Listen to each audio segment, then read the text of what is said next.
ஆரம்பிச்சிட்டேன் ஐயா. தோழர்களே, அனைவருக்கும் முதலிலே வணக்கமும் வாழ்த்துக்களையும் நாம் பதிவு செய்கிறோம். நம்முடைய தமிழ்நாடு கலை இலக்கிய பெருமன்றத்தினுடைய மகத்தான இலக்கிய பாதையில் நவீன தொழில்நுட்பத்தோடு நாம் தொடர்ந்து இணைந்து பயணித்துக் கொண்டிருக்கிறோம் தோழமைகளே, ஆளுமைகளே. அப்படி புதிய வடிவில் இலக்கியத்தை மக்களிடம் கொண்டு சேர்க்கும் மகத்தான பணியில் இணைய வாயிலாக நாளும் ஒரு கதை என்கிற தலைப்பின் கீழ் நாம் தொடங்கிய 2023 தொடங்கிய இந்த தொடர் பயணம் தற்பொழுது 4ஆம் அமர்வாக புதுமைப்பித்தன் மற்றும் தோமுசி ரகுநாதன் ஆகியோரது கதைகளை இணைத்துக் கொண்டு நாளும் ஒரு கதை என்கிற தலைப்பின் கீழ் 117வது நாள் நிகழ்வில் இணைந்திருக்கிறோம் தோழமைகளே, ஆளுமைகளே. இன்றைக்கு புதுமைப்பித்தனுடைய சிவ சிதம்பர சேவகம் என்கிற கதையை இன்றைக்கு கதை சொல்லியின் வாயிலாக கேட்க இருக்கிறோம். குறிப்பாக இந்த கதையை அறிமுகம் செய்வதற்கு முன்பாக இந்த கதையை நாம் இப்பொழுது பேசுவதற்கு காரணமாக இருக்கக்கூடிய நம்முடைய தோழர் கணேசன் சாத்தூர் அவர்களுக்கும் நாம் இந்த நேரத்தில் நன்றியை பதிவு செய்கிறோம். நாம் 108 கதைகள் என்கிற அடிப்படையில் 98 கதைகள் என்கிற அடிப்படையில் நாம் பயணித்த பிறகு இல்ல தோழர், இதுல என்ன இருக்கு பேராசிரியரே அப்படின்னு சொல்லிட்டு ஒரு சில கதைகளை அனுப்பிய பிறகு நாமும் அதையோடு ஒப்பிட்டு பார்த்த பொழுது இந்த கதைகள் எல்லாம் அதில் அடக்கமாக இருந்தது. ஆகவே இந்த கதை இப்பொழுது இணைய வாயிலாக கதை சொல்லியின் வாயிலாக கேட்க இருப்பதற்கு காரணமாக இருக்கக்கூடிய நாம் அடிக்கடி அழைக்கக்கூடிய சாத்தூர் சிங்கக்குட்டி என்கிற சொல்லாடலுக்கு உரிய மகத்தான மனிதர் கணேசன் அவர்களுக்கும் இந்த நேரத்தில் நன்றியை நாம் பதிவு செய்கிறோம். அப்படி இன்றைக்கு கதை சொல்வதற்கு நம்மோடு இணைந்திருக்கக்கூடிய ஆளுமை புரட்சி மனப்பான்மை. தவறுதலாக நேற்றைய கதையே சொல்லிட்டேன். புரட்சி மனப்பான்மை என்கிற கதை இன்றைக்கு நம்மோடு சொல்வதற்காக இணைந்திருக்கக்கூடிய மிகப்பெரிய ஆளுமை என் அருமை மாணவி கி கார்த்திகா அவர்கள் இணைந்திருக்கிறார். இளங்கலை தமிழ், முதுகலை தமிழ் என இப்பொழுது 2ஆம் ஆண்டு முதுகலை தமிழ் படிக்கக்கூடிய எங்கள் கல்லூரியினுடைய ஸ்ரீ சேவகன் அண்ணாமலை கல்லூரியுடைய தமிழ் துறையினுடைய பெருமைமிகு மாணவி என்பதை சொல்லுவதை காட்டிலும் மாணவ சொத்தாகவே அவர்களை நாம் பார்ப்போம். படிப்பில் மிகச்சுட்டி. ஏதாவது ஒன்று கொடுத்துட்டோம்னா, அம்மா இதை ஒப்பிங்க அப்படின்னு சொன்னா முதல்ல அவங்களுக்கு ஃபர்ஸ்ட் எந்திரிச்சு அவங்க ஒப்பிக்கணும். அப்படி ஃபர்ஸ்ட் ஒப்பிக்கலைன்னா அவங்களுக்கு முகம்லாம் ஆடிரும். ஏன்னா ஃபர்ஸ்ட் எது கொடுத்தாலும் அந்த வேலையை உடனே செய்யணும் அப்படிங்கிற படிப்பில் அவங்க மட்டும் இல்லை, அவங்களோடு பயணிக்கக்கூடிய நிறைய பேர், நம்ம பொக்கிஷமாக இருக்கட்டும், அவங்களோடு படிக்கக்கூடிய இப்பொழுது இருக்கக்கூடிய மாணவர்கள், மாணவிகள், தங்கைகள்லாம் இருக்காங்க.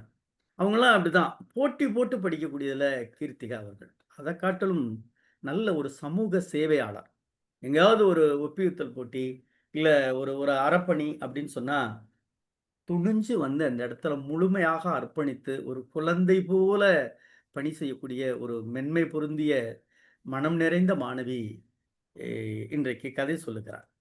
அவரை இவ்வளவு நேரம் சொல்லுவதற்கான காரணம் சமீபத்தில் தான் அவருக்கு திருமணம் மகிழ்வாய் அவருடைய மன நிறைவாய் நடைபெற்றது. அவர் திருமண அளிப்பதை நமக்கும் கொடுத்திருந்தார். காலச்சூழல் அன்றைக்கு கலந்து கொள்ளவில்லை. அதில் கூட அவருக்கு கொஞ்சம் வருத்தம் இருக்கலாம். ஏன்னா என் மேல ரொம்ப ஐயா நீங்க வந்துருணியா, அதுவும் அம்மாவை கூட்டிட்டு வந்துடணும் அப்படின்னு சொன்னம்மா.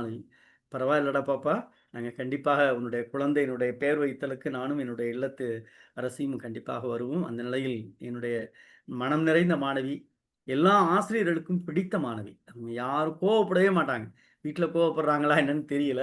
கோபம் கூட அந்த முகத்தில் கூட அந்த கடும் கோபம் கூட இருக்காது. அப்படிப்பட்ட அருமை மாணவி போற்றுதலுக்குரிய கி கார்த்திகா அவர்கள் இன்றைக்கு கதை சொல்ல வருமாறு தோழமையோடு வரவேற்கிறோம். இந்த நிலையில் அவருடைய இணையருக்கும், அம்மா உங்க சாரோட பேர் என்றம்மா? லட்சுமணன். லட்சுமணன். எல்லாரும் சொல்லுவாங்களம்மா, வீட்டுக்காரர் பேரை சொல்லக்கூடாதுன்னு சொல்லுவாங்களே, சொல்றீங்கம்மா. நன்றிம்மா. உங்களுடைய இல்லத்து அரசர் லட்சுமணன் அவர்களுக்கும், குறிப்பாக உங்களுடைய பெற்றோருக்கும், உங்களுடைய கணவருடைய பெற்றோருக்கும் இந்த நேரத்தில் வாழ்த்தை பதிவு செய்து, ஏன்னா பிள்ளைய திருமணத்துக்கு அப்புறம் படிக்க வைக்கிறது பெரிய விஷயம். அப்படி படிக்க வைக்கிற உங்கள் கணவருடைய குடும்பத்தாருக்கும் வாழ்த்தை சொல்லி கதை சொல்ல வருமாறு தோழமையோடு அழைக்கின்றோம். தோழமையே வருக, கதை சொல்க. ஐயா ஆரம்பிச்சிடலாமா? மேடம், தமிழ்நாடு கலை இலக்கிய பெருமன்றம் நடத்தும் புதுமை பித்தன் மற்றும் தோமுசி ரகுநாதன் கதைகள் நாளும் ஒரு கதை எனும் தலை என்ற என்பதில் 117வது நாள் நிகழ்வு நடைபெறுகிறது. இதில் கலந்து கொண்ட அனைவருக்கும் முதல் என் வணக்கத்தை தெரிவித்துக் கொள்கிறேன். எனது பெயர் கீர்த்திகா. தேவோட்டை ஸ்ரீ சேவூன் அண்ணாமலை கல்லூரியில முதுகலை 2ஆம் ஆண்டு தமிழ் படிச்சிட்டு இருக்கேன். எனக்கு இன்னைக்கு கொடுக்கப்பட்டது புதுமை பித்தனோட புரட்சி மனப்பான்மை அப்படிங்கிற கதை. அந்த கதையில 4 கதாபாத்திரங்கள் சொல்றாங்க. ஒண்ணு சதி கைதி, கதை சொல்லியோட நண்பர், ஸ்ரீ பாலு, கதை சொல்லி அப்படின்னு 4 பேரை பத்தி சொல்றாங்க. அன்று அவர் நண்பரோட பத்திரிகை ஆபீஸ்க்கு போனாரு. போகும்போது அங்க ஒரு புரட்சியாளர் இருக்காரு. அவர் ரொம்ப வெளிப்படையானவர். கொஞ்சம் கூட கலப்பு தன்மை இல்லாம இருக்கிறாரு. நண்பருடன் பேசிட்டு இருக்கிறாரு. அவர் அங்க போகும்போது இவர் தான் என்னோட நண்பர் அப்படின்னு சொல்லிட்டு என்னை அங்க அறிமுகப்படுத்தி வைக்கிறாரு. இவரை பத்தி நம்மளும் தெரிஞ்சுக்கணும், இந்த புரட்சியாளரை பத்தி நம்மளாம் தெரிஞ்சுக்கணும் அப்படிங்கிறத பத்தி சொல்றாரு. அந்த புரட்சியாளர் என்ன அப்படின்னா அதீத புரட்சி மனப்பான்மை கொண்டவர். புரட்சியில சிறைக்கு சென்று அடி வாங்கினதெல்லாம் அவர் ரொம்ப பெருமையா அங்க இருக்க எல்லாத்தையும் சொல்லிட்டு இருக்கிறாரு. அவர் என்னை பாக்குற பார்வை எப்படி இருந்துச்சு அப்படின்னா வெள்ளைக்காரன்லாம் சுட்டு கொலை செய்ய முடியுமா அப்படிங்கிற ஒரு பார்வையில அவர் என்னை பார்த்த மாதிரி இருந்துச்சு அப்படிங்கிறதா நம்மளுக்கு சொல்றாரு. அவர் நாற்காலியில போய் அமர்றாரு. அமரும் போது முன்னோர்கள்லாம் வணங்கின அந்த தெய்வத்தை வணங்கிட்டு இவரும் போய் அந்த இடத்துல அமர்ந்திருக்கிறாரு. அப்போ அவரோட நண்பர் இந்த மாதிரி புரட்சியாளரா இருந்து அந்த அந்த சிந்தனையிலேயே அவர் இருக்கிறாரே அப்படிங்கறத நினைச்சு இவர் ரொம்ப வருத்தமுறாரு. ஏன்னா புரட்சியாளரோட நண்பராதான் இவரும் இருக்கிறாரு. அப்ப அவரோட நண்பர் என்ன பண்றாரு, அந்த கதை சொல்லியோட நண்பர் என்ன பண்றாருன்னா இவர் சதி கைதியோட நண்பர். இவர் அதே விதமான புரட்சி மனப்பான்மை கொண்டவர். தம்மாலையும் அந்த சிறைக்கு போக முடியலையே, இந்த மாதிரி புரட்சி செஞ்சுட்டு நம்ம அந்த சிறைக்கு போக முடியலையே அப்படிங்கிற மாதிரி அவர் வருத்தமுறதா சொல்லியிருக்காரு. அப்பம்போது அவர் என்ன பண்றாருன்னா இவர் இப்படிலாம் இருக்கிறாருன்னு நினைச்சு அவர் ரொம்ப கோவப்படுறாரு. அப்பம்போது வெத்தலையில இருக்க அந்த காம்பை கிள்ளி வீசிட்டு அதுல சுண்ணாம்பு தடவி அதோட பாக்கு வைக்கிறதா ஒரு அந்த இதுல குறிப்பிட்டிருக்காங்க. அவர் மேல ரொம்ப கோவப்படுறதா. அப்போ என்ன சொல்றாருன்னா ஸ்ரீமான் புரட்சினா இதுதானா அப்படிங்கிற மாதிரி இவர் நினைக்கிறாரு. என்னோட நண்பரும் சிறைக்கு போயிட்டு வந்தவர் தான் அப்படிங்கிறத அவர் நினைச்சிட்டு இருக்கிறாரு. ஸ்ரீமான் ரெங்குராவை தெரியுமா அப்படிங்கிற மாதிரி ஸ்ரீமான் ரெங்குராவை தெரியுமா அப்படிங்கிற மாதிரி கேக்குறாங்க. அவர் யார் அப்படின்னா கவர்னர் ஸ்பெஷல் வெடிகுண்டு வழக்குல கைது செய்யப்பட்டிருக்காங்க. அப்போது பெல்லாரி ஜெயில தனி வார்டுல போட்டு அவர் அடிச்சாங்களாம். அப்பம்போது அவங்கள திருச்சி ஜெயிலுக்கு மாத்திட்டாங்களோ அப்படிங்கிற மாதிரி கேக்குறாரு. அவர் யாரு தெரியுமா, வீரன்னா அவன் தான் வீரன் அப்படிங்கிற மாதிரி அவர் அவர் நண்பன்கிட்ட சொல்றாரு. அவர் பண்ண அந்த தப்புக்காக அவர் சிறையில அடைச்சிருந்திருக்காங்க. அத பத்தி இவர் சொல்றாரு. வீரன் அவன் எப்படிப்பட்டவன் தெரியுமா அப்படிங்கிற மாதிரி. அவர் என்ன பண்றாருன்னா செப்டம்பர் மாதம் அவங்க ஒரு ரூம்ல இருக்காங்க. இருக்கும்போது ரொம்ப இருட்டா இருக்கு. அவங்கள்ட்ட லைட் எதுவுமே இல்ல. அந்த நேரத்துல யாரோ கதவை தட்டுற மாதிரி அவங்களுக்கு இருக்கு. கதவை தட்டுற சவுண்ட் கேட்கவும் என்னவா இருக்கும் அப்படின்னும் போது அது அப்ப அவங்களுக்கு அந்த நேரத்துல என்ன காட்சிப்படுத்துறாங்க அப்படின்னா அரிச்சந்திர மயான காண்டம் அந்த நாடகத்துல அரிச்சந்திரன்ட்ட இருக்கிற அந்த தடி உடைஞ்சு போகும்போது அந்த அரிச்சந்திரன் மிருதங்கக்காரரை பார்த்து ஒரு முருகல் பார்த்து வருத்தப்படுவாராம். அந்த மாதிரி என்னோட நண்பன் என்னை பார்த்த மாதிரி இருந்துச்சு அப்படிங்கிற மாதிரி ஒரு பதிவை நம்மளுக்கு சொல்லியிருக்காங்க. அவர் இவரோட நண்பர் என்ன சொல்றாருன்னா நான் ஏதோ என்னோட கஷ்டத்தினால உன்ட்ட நான் 2 ரூபாய் காசு வாங்கலாம்னு சொல்லிட்டுதான் நான் வந்தேன். இன்னைக்கு நான் போறேன், போயிட்டு நான் கண்டிப்பா நாளைக்கு வருவேன், நீ காசை எடுத்து வைன்னு சொல்லிட்டு அவரால் வேற எதுவும் சொல்ல முடியாம அவர் அங்க இருந்து கிளம்பிடுறாரு. வர்ற வழியில ஸ்ரீ பாலு அப்படிங்கிறவரை பாக்குறாரு. அவர் யாரு அப்படின்னா இவர் சாமானியன், குடும்பத்து பொறுப்பு உடையவர், குமாஸ்தா பொறுப்பு மிக்கவர். பத்திரிகையின் மூலமா அறிவை வளர்த்துக்கிறாரு. இவர் என்ன அப்படின்னா இவர் ஒரு நாள் மார்க்கெட் பக்கம் போறாரு. மார்க்கெட் பக்கம் போயிட்டு அங்க இருந்து நிறைய பத்திரிகை எல்லாம் வாங்கிட்டு நம்ம படிச்சுக்கலாம் அப்படிங்கிற மாதிரி. ஏன்னா ஒரு பத்திரிகை மூலமா தான் நான் நிறைய விஷயத்த தெரிஞ்சுக்கிறாரு. பத்திரிகை எல்லாம் வாங்கிட்டு வராரு. அவங்களோட மனைவி என்ன பண்ணுவாங்க அப்படின்னா அவங்க ஏதோ ஒரு காகித கூட செய்யணும்னு சொல்லிட்டு நீங்க வாங்கிட்டு வந்த பத்திரிகையை ஃபுல்லா எனக்கு கொடுங்க அப்படின்னு கேக்குறாங்க. அதுக்கு இந்த ஸ்ரீபாலு சொல்றாரு, இல்ல நான் எல்லாத்தையுமே படிச்சு பார்த்துட்டு தான் நான் உங்ககிட்ட தருவேன், இப்ப நான் எதையுமே தரமாட்டேன் அப்படின்றாரு. அத இவர் நான் இந்த நண்பர்கிட்ட சொல்றாரு. இது மாதிரி வீட்டுல டெய்லி ஏதாவது ஒரு இது நடந்துகிட்டே இருக்குப்பா அப்படிங்கிற மாதிரி சொல்றாரு. சொல்லிட்டு அப்ப சொல்றாரு, நான் ஒரு பத்திரிக்கை வாட்சேன். அதுல என்ன அப்படின்னா எண்ணெய் தேய்ச்சு குளிச்சா சளி பிடிச்சுக்குமாமே அப்படிங்கிற மாதிரிலாம் சொல்றாங்க அப்படின்னு சொல்லி அவர்ட்ட கேட்கும்போது, அவர் நண்பர் சொல்றாரு, "இல்லையே அந்த மாரி வந்து எனக்கு எதுவும் தெரியாது. நான் வந்து தேய்ச்சது இல்லப்பா" அப்படின்னு சொல்றாரு. நான் வந்து படிச்சதுல வந்து அந்த மாரி இருந்துச்சு. எண்ணெய் தேய்ச்சுட்டு, ஆ தல அ தலையில வந்து எண்ணெய் தேய்ச்சுட்டு தல குளிச்சோம் அப்டின்னா, ஜலதோஷம் பிடிச்சுக்கும்னு சொல்றாங்க. அதே மாதிரி பாம்பு கீம்பு ஏதாவது கடிச்சுச்சு அப்டின்னா, விஷம் வந்து ரொம்ப வீரியமா ஏறிக்கும் அப்டிங்கிறதும் சொல்றாங்க. இனிமே நம்ம வந்து எண்ணெயே தேய்க்கக்கூடாது அப்டிங்கிற அளவுக்கு நான் முடிவு பண்ணியிருந்தேன். என்னோட மனைவி இன்னைக்கு புதன்கிழமைன்னு சொல்லிட்டு எண்ணெய எடுத்துட்டு வந்து தேய்க்க வந்தாங்க. நான் தட்டி விட்டுட்டு அங்கேருந்து கிளம்பி நான் ஆஃபீஸ்க்கு வந்துட்டேன் அப்டிங்கிற மாரி சொல்றாரு. நான் இன்னும் இப்ப வரைக்கும் வீட்டுக்கு போல. சரி அதோட பீச் பக்கம் வந்துட்டு, வீட்டுக்கு போம்போது மல்லிகைப்பூ வாங்கிட்டு போலான்னு சொல்லிட்டு நான் அந்த பக்கம் வந்தேன். அப்படிங்கிறத சொல்றாரு. அதுக்கு உடனே இவரோட நண்பர் சொல்றாரு, "எதுக்குப்பா உங்க வீட்டு விசேஷத்தெல்லாம் வந்து என்ட்ட சொல்லிக்கிட்டு இருக்க?" அப்படின்னு. "இல்லப்பா நான் சொல்லணும்னு சொல்லல. இந்த மாரிலாம் நடக்குது அப்படிங்கிறத வந்து நான் உன்ட்ட சொல்றேன்ப்பா" அப்படின்றாரு. அதுக்கப்புறமா வந்துட்டு, "சரி வா ரொம்ப நாள் சென்று நான் உன்னைய பார்த்துருக்கேன். நம்ம போய் டீ குடிக்கலாம். நீ எங்க வீட்டுக்கு வா. டீ சாப்பிட்டுட்டு போலாம்" அப்படிங்கிற மாரி சொல்றாரு. அதுக்கு உடனே இந்த நண்பர் சொல்றாரு, "இல்ல வா நம்ம ஹோட்டல் எதுக்காவது போயிட்டு நம்ம டீ குடிக்கலாம்" அப்படின்னு சொல்லும்போது, இல்ல பாலு சொல்றாரு, "இல்ல என்னோட மனைவி வந்துட்டு இதுக்கும் என்னோட சண்டை போடுவாங்க. அ வீட்ல வந்து பால் வந்து வீணாயிரும்னு சொல்லுவாங்க. நீங்க வாங்க எங்க வீட்டுக்கு போலாம்" அப்படின்னு சொல்றாரு. அத சொல்லிட்டு அவரு "இல்ல சரி நீ அப்ப போயிட்டு நீ உன்னோட வேலைய பாரு. எனக்கும் வேலை இருக்கு" அப்படின்னு சொல்லிட்டு அவரோட நண்பர் அங்கிருந்து கிளம்பிர்றாரு. இந்த கதையில எல்லாமே என்ன சொல்றாங்கன்னா, அந்த புரட்சி புரட்சியில வந்து எப்படிலாம் ஈடுபடுறாங்கங்கிறத ஒரு பக்கமும், இன்னொருத்தவர் வந்து குடும்ப வாழ்க்கையில வந்து எப்படிலாம் இருக்கிறாரு அப்படிங்கிற மாரியும் 2 விதமான புரட்சிய பத்தி இதுல சொல்லியிருக்காங்க.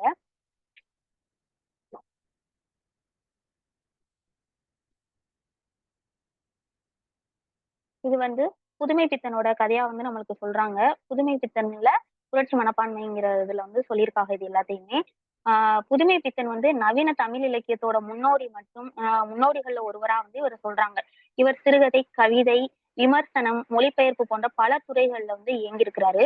இவர் வந்து ஏப்ரல் 25, 1906ல வந்து திருப்பாதிரிப்புலியூர்ல வந்து பிறந்திருக்காரு. மறைவு வந்து ஜூன் 30, 1948ல வந்து இவர் இறந்ததாவும் சொல்றாங்க. ஐயா நன்றிடா. மிக்க மகிழ்ச்சிடா. ஐ பட பட படபடன்னு ஆ கல்லூரியில இருக்கிற மாரியே பட பட பட பட பட பட படன்னு எத பத்தியும் யோசிக்கிறது இல்ல. அதே படபடப்பு, அதே வேகம், மகிழ்ச்சி, வாழ்த்துக்கள் நிறைவா இருந்தது. அப்படியே இருங்க. ம். உங்கள பற்றிய பின்னூட்டம்லாம் எல்லாரும் சொல்லுவாங்க. நிறைவு பெற்ற பிறகு வெளியில போகலாம். ஆ வழக்கம் போல் சரிங்க. பின்னூட்டத்தை தொடங்கி வைக்கிற நம்முடைய கணேசன் சாத்தூர் பின்னூட்டத்தை தொடங்கி வைக்கவும்.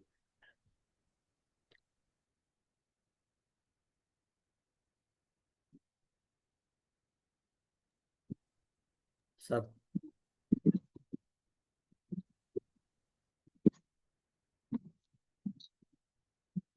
பேராசிரியரே, சொல்லுங்க. பேசுங்க.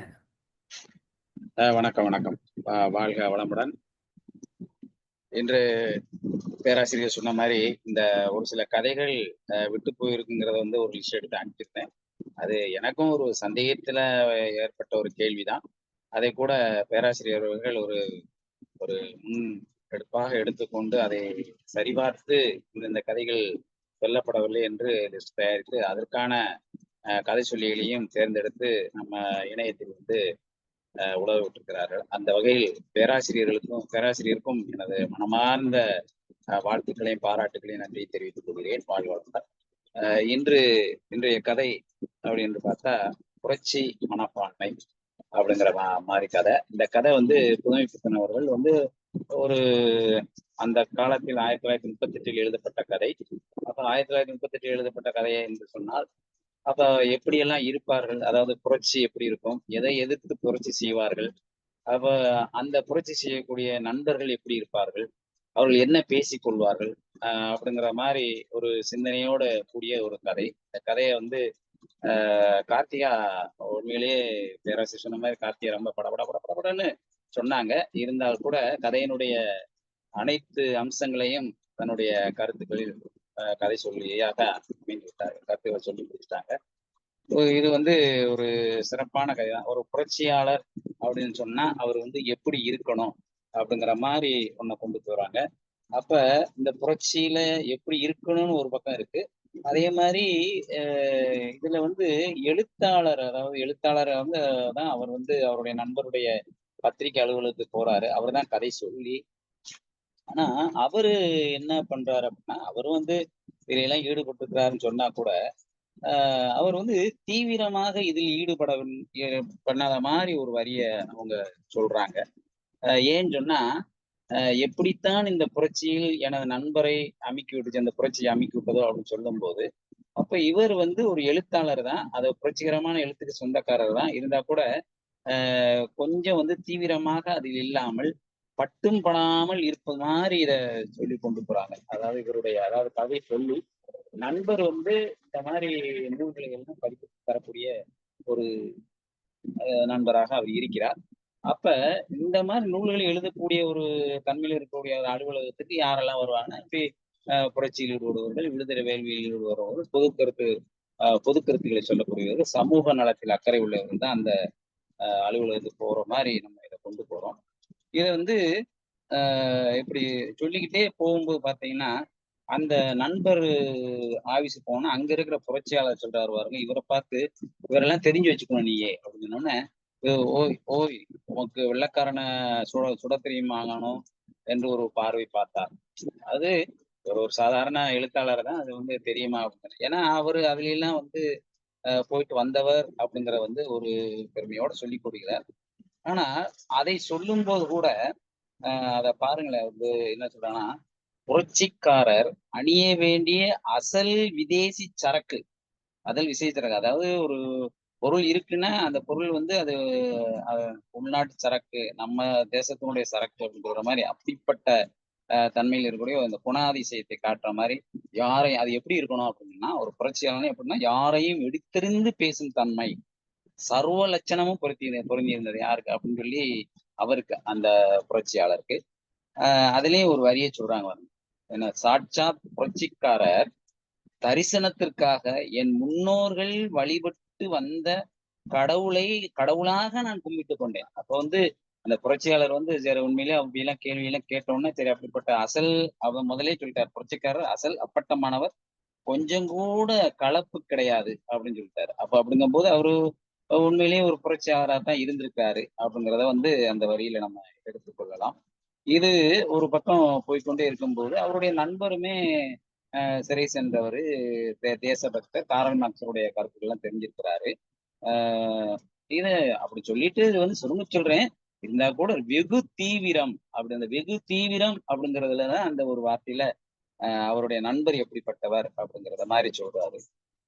இதுக்கு இடையில இன்னொரு வரிய போடும்போது, அது உண்மையிலே ஒரு நூல் வருது. அந்த நூல் வந்து எதையெல்லாம் தாங்கி இருக்குது அப்படின்னு சொன்னா, குசல பிரசனங்கள், பரஸ்பர போலீஸ் காவல், சிறையில் கசையடி, இடைமறிக்கப்பட்ட கடிதங்கள், சமீபத்தில் வெளியான விக்டர் புலான்ஸின் தீவிரவாத கிரந்தம் அப்படிங்கிறது வந்து மாறாமல் அப்படியே சொல்வதை தொடர்ச்சியாக சொல்லக்கூடிய ஒரு நூலுன்னு நம்ம எடுத்துக்கலாம். அது வந்து மாறி எல்லாம் இருக்காது. ஒரு கோர்வையாக அப்படியே வந்துட்டு அதான் கிரந்தம்னு சொல்லுவோம். அது வந்து தீவிரவாத கிரந்தம். தீவிரவாத கிரந்தங்கிறது வந்து கிரிமினல் ஆக்டிவிட்டீஸ்ல மற்றது புரட்சியில் ஈடுபட்ட அந்த நூலை பத்தி சொல்றது. அந்த நூல் வந்து எப்படி வந்து சேர்ந்துச்சுன்னா, ஒரு சுங்க நாக அதிகாரிகள் வந்து செக்கிங் பண்ணிக்கிட்டு இருக்கும்போது, அவரோட கண்ணுல மண்ண தூவிட்டு, அது பிஸ்கோத்து டின் வடிவில வந்து இந்தியாவுக்கு நுழைந்தது அந்த நூலுன்னு சொல்றாப்புல. இது இதெல்லாம் சொல்லிட்டு வரும்போது, அந்த அந்த புரட்சியாளர் வந்து எழுத்தாளர வந்து எப்படி நினைக்கிறாரு அப்படின்னா, அவர் வந்து ஆ சென்ற வருஷத்து பஞ்சாங்கம். அதாவது சமயாசமயங்கள் திருப்பி பார்க்க வேண்டிய விஷயமாக ஆக்கியது. பஞ்சாங்கம் சொன்னோனே. இதுக்கு இடையில பார்த்தீங்கன்னா, அவர் வந்து இந்த வெற்றிலையை பத்தி சொல்லும்போது கொஞ்சம் குறிப்பா ஒரு இத சொல்றாரு பாருங்க. அதாவது என்ன சொல்றாருன்னா, வெற்றில போடக்கூடிய பழக்கம் இருக்கு. ஆனா சுண்ணாம்பு தடவினேன். சுவரில் சுரண்டி எடுத்தது போல் உருண்டு உருண்டு வெற்றிலையை ஓட்டை போட்டது. ஆனா இது வெத்தல போடுறவங்கள வந்து நம்ம பார்த்துருக்குறோம், எல்லாம் பண்ணியிருக்கிறோம். ஆனா அந்த சுண்ணாம்பு போட்ட உடனே உருண்டு உருண்டு வெத்தல வந்து ஓட்டை ஆகுமா? அப்படிங்கிறது வந்து எனக்கு தெரியல. ஒரு சில நேரத்துல 1, 2 தடவ போட்டிருக்கேன். ஆனா அது சுண்ணாம்பு தண்ணோனே ஓட்ட ஓட்டையா விழுகுமா? அப்படிங்கிறது உருண்டு உருண்டு போய் ஓட்ட விழுமான்னு தெரியல. அ இதுலயும் அந்த வெத்தில போடும்போது, இந்த புகையிலைக்கு வந்து ஒரு உவமைய சொல்றாரு பாருங்க. உண்மையிலேயே இப்படி ஒரு எழுத்தாளர் இப்படிப்பட்ட ஒரு உவமைய வந்து இதுவரைக்கு எழுதியிருக்காங்கன்னா ரொம்ப ஆச்சரியமான விஷயம். எத்தனையோ நூல்கள் நம்ம படிச்சிருக்கோம். அதை பாருங்களேன். இந்த சம்பிரமத்தில் களிப்பாக்கு, அதற்கு மேலாக முக பவுடர், செண்டு, இவைகளில் நம்பிக்கை வைத்து ஆட்களை மயக்குவரும் குரூபியான விபச்சாரிக்கு உதாரணம் போன்ற புகையிலைக்கு எப்படிப்பட்ட ஒரு ஓமையை கொடுக்கிறாருன்னு பாருங்க. ரொம்ப வித்தியாசமான ஒரு ஓமையாக தெரிகிறது. ஒரு நம்ம ஆச்சரியப்படத்தக்க வகையான ஓமை ஒரு தெரிகிறது.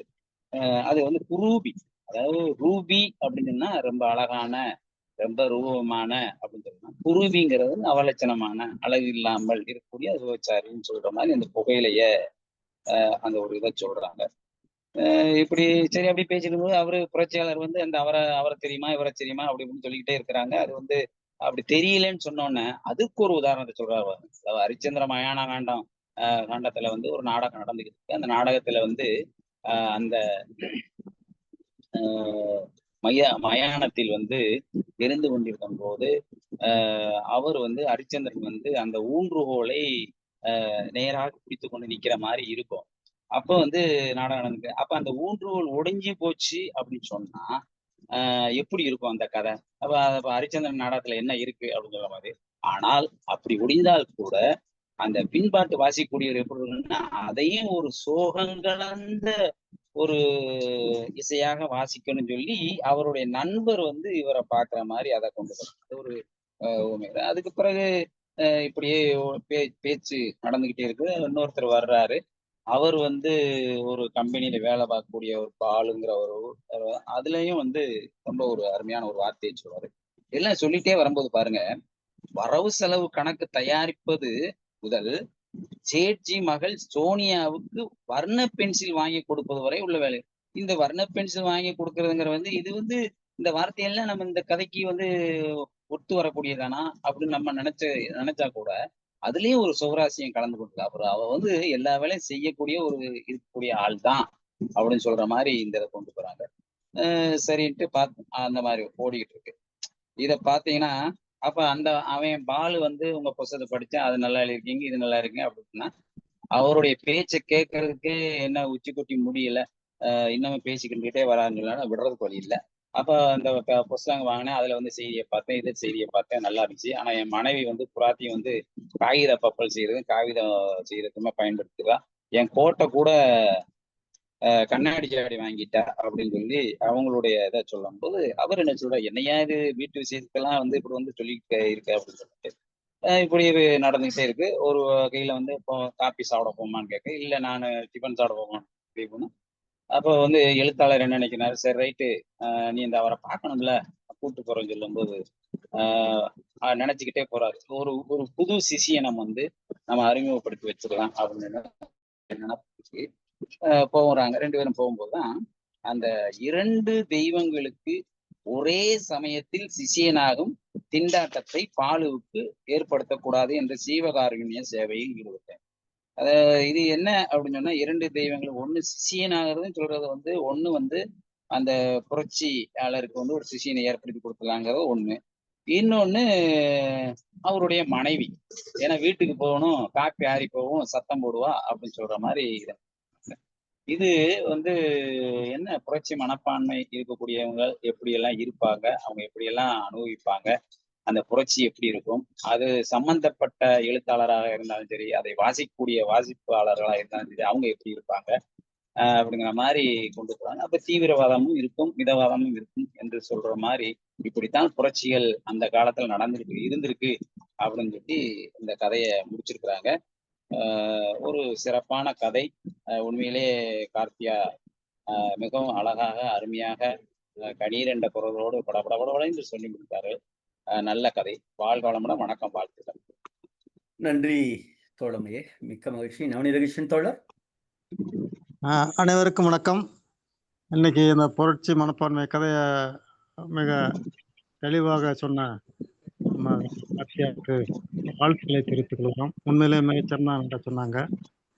இந்த கதையை பொறுத்தளவில் சுதந்திரத்துக்கு முன்னால் நடந்த விடுதலை போராட்டத்தின் ஒரு சிறு துளி மாதிரி காட்டிருக்காங்க. அதனுடைய மாதிரி ரெண்டு மூணு கேரக்டர் மாதிரி தெரியுது எனக்கு. என்ன இப்ப நான் கதையை சரியா படிக்கல, எனக்கு நேரம் இல்லாதனால.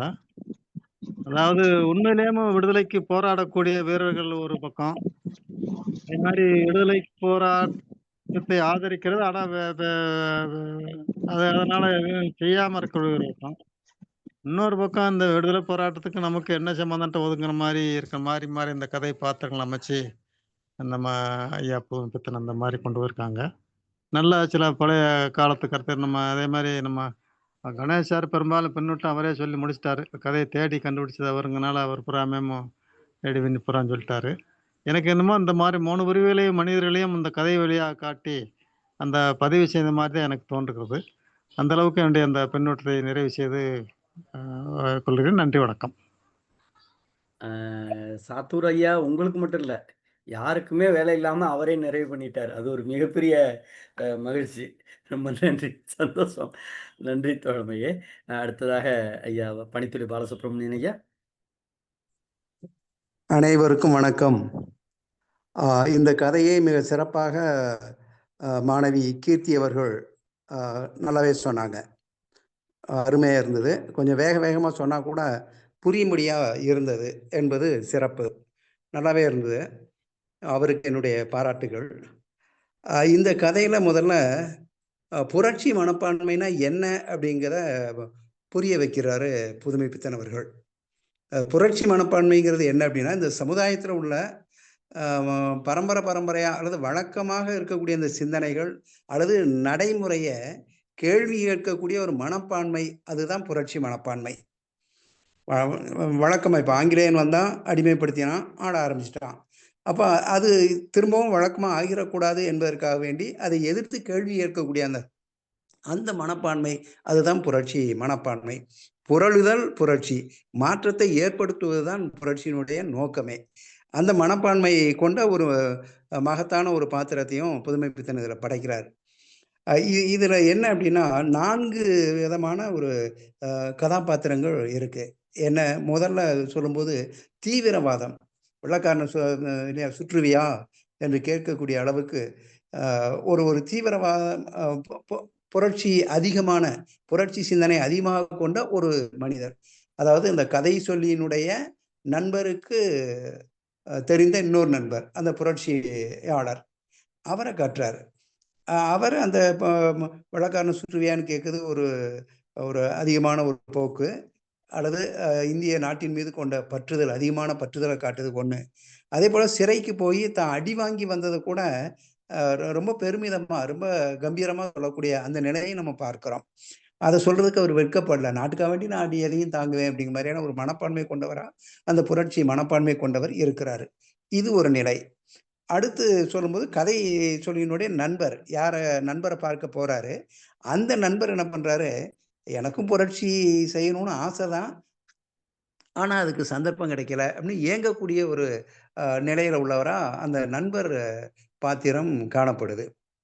அதுக்கு அடுத்த நிலைன்னு சொல்லும்போது இந்த கதை சொல்லி கடற்கரையில் சந்திக்கக்கூடிய ஸ்ரீபாலு, இவர் என்னன்னா ஒரு சாதாரணமான ஒரு மனிதன் தான். குடும்பத்து பொறுப்பு மிக்க ஒரு மனிதன், குடும்பத்தை மீறாத மனிதன், அதிலும் குறிப்பாக மனைவி சொல்லே மந்திரம் என்று நினைக்கக்கூடிய ஒரு கதாபாத்திரம் அந்த ஸ்ரீபாலுங்கிறது. பத்திரிகை கூட பழைய பத்திரிகை புத்தக கடையில் போய் தான் வாங்கி தன்னுடைய அறிவை வளர்த்து கொள்பவனாக அந்த பாலு என்பவன் காட்டப்படுறான். அதே போல் ஆனால் அந்த பாலுவுக்கும் அந்த புரட்சியாளன் யாரு, அவனை பார்க்க முடியுமான்னா அவன் கேள்வி கேட்குறான். வாயம் போய் பார்ப்பவங்க மாதிரி இவரும் கூப்பிடுறாரு. அந்த கதையை சொல்லி இல்லை வேண்டாங்க மாதிரி மறுக்கிறான். அதை நாகரிகமாக மறுக்கிறான். வீட்டில் காஃபி போட்டிருப்பா, நான் அதை போய் குடிக்கணுன்றான். சரி ஹோட்டலில் போய் குடிப்போம்னு சொல்லும்போது இல்லை அது ஆறி போயிடும். அப்போது மனைவிக்கு பயந்த ஒரு கதாபாத்திரமாக அந்த பாலுங்கிற கேரக்டர் வருது. இந்த கதையை சொல்லி அவருக்கு புரட்சிக்காரர்களை கண்டாலே பிடிக்காத மாதிரி தான் தோணுது. அதனால தான் அவர் என்ன பண்ணுறாரு, தான் ஏதாவது இடங்குடங்கா ஏதாவது கேட்டக்கூடாதுங்கிறதுனால தான் வாயில் வெத்தலை பாக்கெல்லாம் போட்டு குதைப்பிக்கிட்டே இருக்கார். ஏன்னா இடவிடமாக கேட்டால் அதுக்கு ஏதாவது இடவிடமாக பதில் வரும், எதுக்கு இது நமக்கு தேவையில்லாத வம்பு என்பது போல் அவர் என்ன பண்ணுறாரு, அந்த வெற்றிலை பாக்க போட்டு குதப்புறாரு. அதில் பிராக்கெட்டில் போட்டுருப்பார், அடைப்புக்குறியில் புதுமை பித்தன் போடும்போது 144 அந்த பிரிவு சட்டத்தை விட மோசமானது இந்த வெத்தலை பாக்கு. ஏன்னா பேச விடாமல் அது தடுத்துரும். 144 போட்டு தான் அடக்குவாங்க. ஆனால் அந்த வெற்றிலை பாக்கு புகையிலையை கூட ஒரு சாத்தூர் கணேசன் அதை ரொம்ப விரிவாகவே சொன்னார். அந்த விபச்சாரிக்கு ஒப்பிடு, அதாவது போதை அப்படிங்கிற மாதிரியான ஒரு நிலையை காமிக்கிறார். இந்த 4 கதாபாத்திரத்தை மிக அற்புதமாக அதில் காட்டுறாரு. அதை விட முத்தாய்ப்பா என்ன சொல்ல வர்றாரு அப்படின்னா 3 வகையான விடுதலை போராட்ட வீரர்கள் இருந்திருக்காங்க. அதாவது விடுதலை போராட்ட காலத்துல 3 வகையான பிரிவினர் இருந்தாங்க அப்படிங்கிறத புதுமைப்பித்தன் காட்டுறது மாதிரி தோணுது. 1 தீவிரமாக பங்கு பெற்றவர்கள். யாரு? அந்த வெள்ளைக்காரன் சுற்றுவியான்னு கேட்கக்கூடிய அந்த கேரக்டர். 2வது வகையார் யார் அப்படின்னா, இந்த கதை சொல்லக்கூடிய ஆசிரியர் மாதிரி. இவருக்கு போராட்டத்துல ஆர்வம் இருக்கு, ஆனா எந்த போராட்டத்திலையும் கலந்துக்க அவ்வளவு விருப்பம் இல்லை.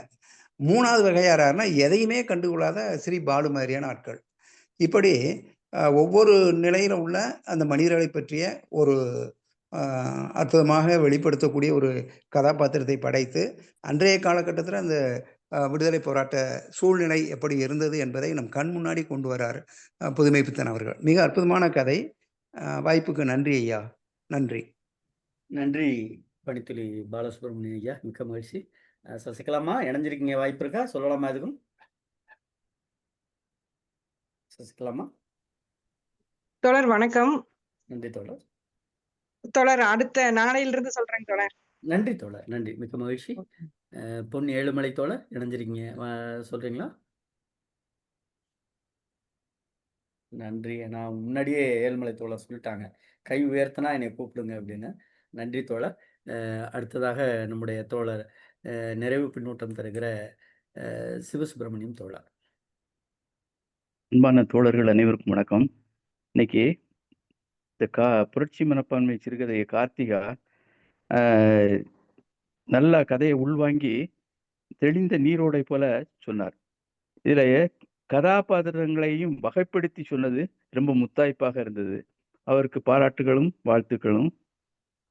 இதுல எல்லாரும் கதைய நல்லா விளக்கி சொல்லிட்டாங்க. பின்னூட்டத்திலேயே ரொம்ப பாதி கதை சொல்லி சொல்லி பிற பின்னூட்டத்திலையும் ரொம்ப சொல்லி முடிச்சிட்டாங்க. நான் 1-2 எள்ளல், அதாவது புதுமைப்பித்தனுடைய எள்ளல் தன்மையை மட்டும் சொல்லலாம்னு நினைக்கிறேன். அதாவது அந்த புரட்சிக்காரரை தரிசிக்க என்னுடைய குலதெய்வத்தை வழிபட்டு கொண்டேன். அதெல்லாம் கொஞ்சம் எள்ளல் மாதிரி தான்.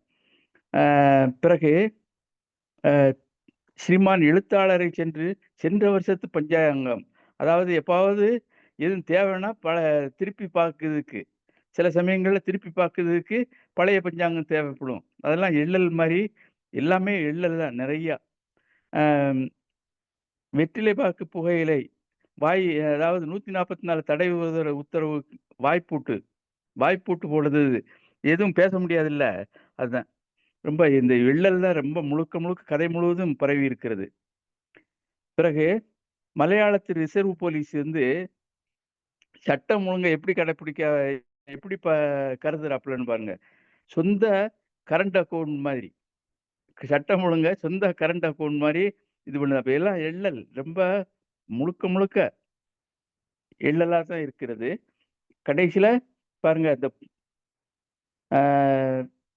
புரட்சிக்காரர் பிற வீட்டுல அந்த காபி போய் குடிக்கிறதுக்கு 2 தெய்வங்களுக்கு ஒரே நேரத்தில் சிஷியனாக்கும் திண்டாட்டத்தை பாலுவுக்கு ஏற்படுத்தக்கூடாது என்ற சீவகாருண்யத்தில் இறங்கினேன் அப்படின்னு சொல்லி முடிக்கிறார். இதுல புரட்சி மனப்பான்மை இருந்தாலும் ஜீவகாருண்யமும் வருது. புரட்சி மனப்பான்மை தனியா இருக்கு. அது அந்த புரட்சிக்காரர் அப்படிங்கிற பாத்திரத்தின் மூலமா வருது. ஜீவகாருண்யம் அப்படிங்கிறது வீட்டுல குடும்பஸ்தன், அந்த குடும்பஸ்தன் அப்படிங்கிறதுல ஜீவகாருண்யம் வருது. 2ம் கலந்து எழுதப்பட்ட ஒரு சிறுகதை, ரொம்ப வித்தியாசமான சிறுகதை. இது புதுமைப்பித்தனின் முத்தாய்ப்பான சிறுகதை என்றே சொல்லலாம். வாய்ப்புக்கு நன்றி, வணக்கம். நன்றி தோழமையே, மிக்க மகிழ்ச்சி. பிரபாகர் ஐயா, நீங்க எதுவும் நிறைவா சொல்றீங்களா? இப்பதான் வந்தேன். இருந்தாலும் இந்த இதெல்லாம் பின்னோட்டத்தை வச்சு பார்க்கும்போது கம்யூனிசம் இருக்கு பாத்தீங்களா, கம்யூனிசம் ஜாடையில அந்த அந்த ஜாடையில உள்ள படைப்பு கணக்க எனக்கு தெரியுது. இந்த பின்னோட்டங்களை எல்லாம் வச்சு பார்க்கும்போது அவர் ஏற்கனவே அவன் புதுமுத்தன் வந்து கம்யூனிஸ்ட், பக்கா கம்யூனிஸ்ட் அவர். அது பெரிய ஆட்கள் எழுத்தாளர்கள் சொல்லி தான் நம்ம தெரிஞ்சிருக்கோம். அந்த மாதிரி அந்த பொண்ணு பெருக்கல் வாய்ப்பாடு வாசிச்ச மாதிரி மடமடன்னு சொன்னாங்க. கடைசியில லேசா நான் வந்து இது வேணா அதுக்குள்ள கதை முடிச்சிட்டாங்க. அவ்வளவுதான் சொல்றதுக்கு என்ன இருக்குதுல. நாளைக்கு பார்ப்போம். சரி, வாய்ப்புக்கு நன்றி. நன்றி தோழமையே. அம்மா கிருத்திகா அம்மா, நீங்க எதுவும் சொல்றீங்களாடாம்மா? நிறைவா எதுவும் சொல்றீங்களா? இல்லையா, எதுவும் சொல்லலையா? ஓகே, நன்றிம்மா. தோழர்களே, இன்றைய கதை கொஞ்சம் விசாலமான கதை என்றே பார்க்கிறேன். நம்முடைய ஐயா வணக்கத்திற்குரிய பிரபாகர் ஐயா சொன்னது மாதிரி தான், ஒரு புரட்சி என்கிற பெயரில் நடக்கிற என்ன புரட்சி, ஒரு ஒரு ஒரு மனப்பான்மை என்ன, அது என்ன மனப்பான்மை, அது ஒரு வீண் பெருமை, அல்ல அது அது புரட்சிங்கிற பேர்ல வீண் பெருமை அல்லது தேவையற்ற சண்டை, இப்படி ஒரு நிலைப்பாட்டை விளக்குவதற்காக சமூகத்தில் ஒரு குறிப்பிட்ட பிரிவினர் அப்படிதான் இருக்காங்க. கதையினுடைய தலைப்புக்கு ஏற்றது போல இங்க புரட்சி என்பது வீண் பெருமை என்கிற அடிப்படையிலே இந்த கதையை கட்டமைக்கிறார். கதையினுடைய சாரம் எல்லோருக்கும் தெரிந்த செய்திதான். கதையாசிரியருடைய பார்வைக்கு வருபவர்கள் அவர் மீது மரியாதை காட்டினாலும் அதனை முட்டாள்தனமான வகையில் செய்கிறார்கள் என்பதை வெளிப்படுத்துவதற்காக ஒரு செய்யறது சரிதான், ஆனா புரட்சிங்கிற முட்டாள்தனமா நடந்துக்கிறீங்க அப்படின்னு அவருக்கு ஒரு கேள்வி கேட்க புதுமை பித்தனுக்கு ஒரு எண்ணம் தோன்றுகிறது. அது மட்டும் இல்ல, அவர் பயன்படுத்தியிருக்கிற வார்த்தைகள், புரட்சி என்பது ஒரு சில மனத்தினுடைய எண்ணங்களாகவும் மற்றவருடைய ஏளனங்களாகவும், இதுதான் அந்த கதையினுடைய முக்கியம். புரட்சி என்பது ஒரு சிலருடைய மனத்தில் உள்ள எண்ணம் அப்படின்னு சொல்லலாம். மற்றவர்களுக்கு என்னன்னா அது ஏளனமான புன்னகை. இங்கே அவனுடைய சிந்தனை புரட்சி என்னென்னமோலாம் சொல்றான். ஆனால் மற்ற மற்ற அதற்கு எதிரே இருக்கக்கூடிய ஒரு சாரருடைய மனநிலை எப்படி இருக்கிறது என்றால் அது ஒரு ஏளனம் தருகிற ஒரு புன்னையாகவே நாம் பார்க்கிறோம். சமூகத்துல யதார்த்தமாக இருக்கக்கூடிய ஒரு விமர்சன பார்வையை வைப்பதற்காகவே புதுமை பித்தன் வெறும் வார்த்தைகளில் புரட்சி இல்லை, நடைமுறையிலே ஏற்படுகிற மாற்றம்தான் ஒரு புரட்சியினுடைய வித்தாக அமையும் என்பதற்காக ஒரு எல்லல் போக்கிலே இந்த கதை கட்டமைத்ததாகவே பார்க்கும். கதையினுடைய போக்கை வரிசையாக வகைமை செய்ய வேண்டும் என்றால் ஒரே ஒரு செய்தியை சொல்லலாம். எப்படி என்று அப்படின்னா, ஒன்று வீட்டு புரட்சி, இன்னொரு நாட்டு புரட்சி. முதல்ல கதையினுடைய இறுதியில ஒரு செய்தி வரும். முதலில் வீட்டு புரட்சி செய்வோம் என்று கதையினுடைய இறுதி வரி வைத்திருக்கிற புதுமை பித்தன் முற்போக்குக்கான ஒரு சிந்தனையை உருவாக்குகிறார். வீட்டிலே நாம் மூட பழக்க வழக்கத்தோடு மூழ்கி கிடக்கிறோம்.